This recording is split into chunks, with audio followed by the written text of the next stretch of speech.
취업은 해커스 대기업 해커스 공기업 해커스 시정확하게 버렸어 가자. 안녕하십니까. 반갑습니다. 공기업 취업 전문가 윤종혁입니다. 자, 이번에는 한국수력 원자력 자소서 분석으로 돌아왔습니다. 자, 여러분들이 한수원 같은 경우에서는 대부분 1차 같은 경우가 지금 현재에서는 정량평가로 되고 있죠. 그러니까 다시 얘기하자면 우리가 흔히들 얘기했을 때 정량평가라고 얘기를 하는 것과 그 다음에 정성평가라고 얘기를 하는 것이 있거든요.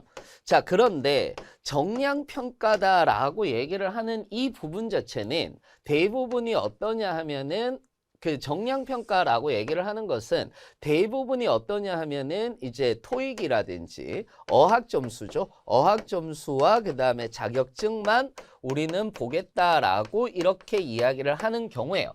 정성평가 같은 경우에서는 대부분 자소서라든지 이런 것들을 보겠다라고 얘기를 하는 건데 요즘에 예를 들어서 가스공사라든지 그 다음에 한국전력이라든지 이런 곳들 같은 경우는 필기를 통과해야지만이 뭐를 할 수가 있습니까? 필기를 통과해야지 자소서를 쓰거든요. 그러니까 자소서가 어디에 가서 빠지지는 않는데 한수원 같은 경우는 아예 1차 서류 때부터 자소서는 그냥 적부다라고만 명시되어 있습니다. 그러다 보니까 자소서 같은 경우는 빨리 써서 여러분들이 제출을 하시는 게 좋기 때문에 어떤 식으로 구성을 하면 되는지 그리고 이 부분에는 어떤 경험이 들어가면 되는지에 대해서 말씀을 드리도록 할게요. 자, 일단 채용 분야별 선발 예정 인원인데 지금 현재 일반 대졸 전형 같은 경우는 113명 정도를 뽑고 있다라고 보시면 될 것 같습니다. 그래서 총 선발 인원은 130명인데 어디를 많이 뽑느냐라고 이렇게 봤더니 대부분 기계하고 전기 쪽을 조금 많이 뽑고요. 원자력 직군도 많이 뽑기로 유명한 곳이다라고 이렇게 여러분들이 보시면 될 것 같습니다. 모집 단위는 일반 모집과 지역 모집으로 되어 있고요. 대부분 지역 모집 같은 경우는 지금 현재 지역 인재를 중심으로 채용을 하고 있다는 거 여러분들이 알고 계시면 될 것 같습니다. 자, 그 다음 응시 자격 조건 같은 경우에서는 제한이 없고요. 외국어는 750 이상이고 그 다음에 기술 직렬 같은 경우는 전기, 전자, 원자력, 화학, 토목과 관련된 전공이나 자격증을 가지고 계시면 되는데 자기소개서는 적부고요. 그 다음에 자격면허는 이제 외국어 성적 100점의 자격면허 점수가 들어가는데 요거를 딱 보시면은 외국어 성적은요. 토익 기준으로 사무는 850, 기술은 800점 이상인 경우에는 만점이라고 해서 100점을 주고 있습니다.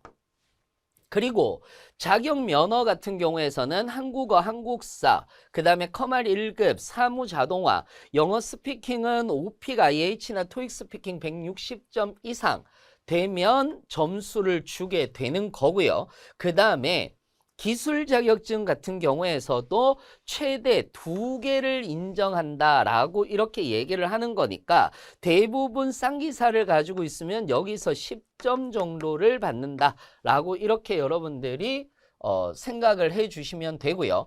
특이한 것은 커말 2급 자체가 들어가지 않는다라는 거. 요게 특이한 부분입니다. 그래서 커말 같은 경우는 1급을 가지고 있어야지 여러분들 사무직 같은 경우는 통과가 잘 될 수 있다라는 거 여러분들 알고 계시면 좋을 것 같습니다. 그러니까 대부분 어떠냐면 외국어 성적 같은 경우는 오픽을 중심으로 IH를 가지고 있으면 가산도 되고 그 다음에 여기 어학 점수에도 들어간다 라고 이렇게 생각을 하시면 돼요. 그래서 이런 식으로 된다라고 보시면 되고요.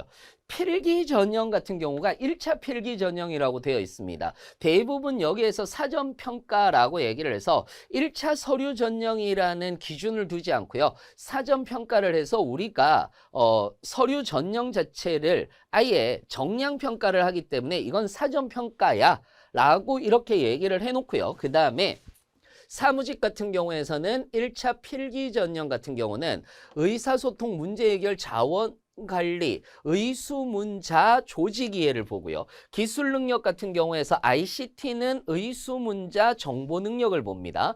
직업 기초 능력 같은 기술 능력 같은 경우에서는 의수문 기술 능력을 이렇게 보게 되는데 중요한 게 뭐냐 하면은 여기에서는 직업기초 능력, 즉 NCS라고 불리는 직업기초 능력 같은 경우에서는 대부분 뭘로,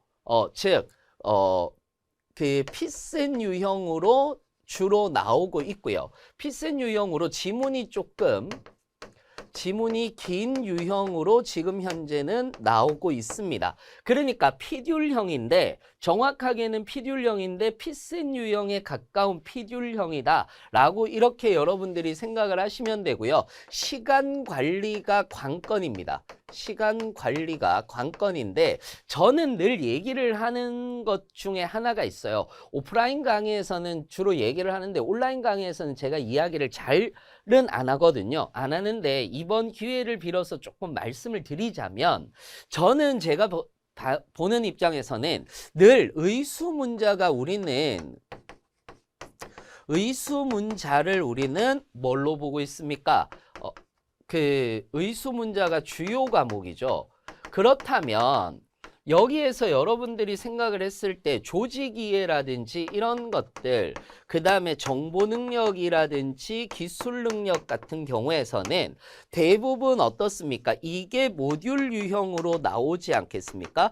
그러면 이건 빨리 풀 수 있다 없다? 빨리 풀 수 있는 문제들이에요. 그러면 의수문자에서는 저는 어떤 얘기를 하느냐면 항상 핸들링할 수 있는